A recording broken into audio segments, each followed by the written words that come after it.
திருவள்ளூரில் ஆர்ப்பாட்டத்திற்கு அனுமதி மறுக்கப்பட்டதால் போலீசாருக்கும் பாஜகவினருக்கும் இடையே தள்ளுமுள்ளு ஏற்பட்டது.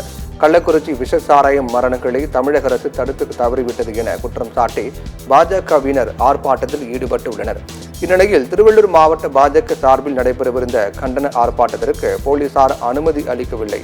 ஆர்ப்பாட்டத்திற்கு கொண்டுவரப்பட்ட ஜெனரேட்டர் டேபிள்களை போலீசார் அப்புறப்படுத்தினர். மேலும் பாஜகவினரை கட்டாயமாக தூக்கிச் சென்று பேருந்தில் ஏற்றினர். இதனால் பாஜகவினருக்கும் போலீசாருக்கும் இடையே தள்ளுமுள்ளு ஏற்பட்டது.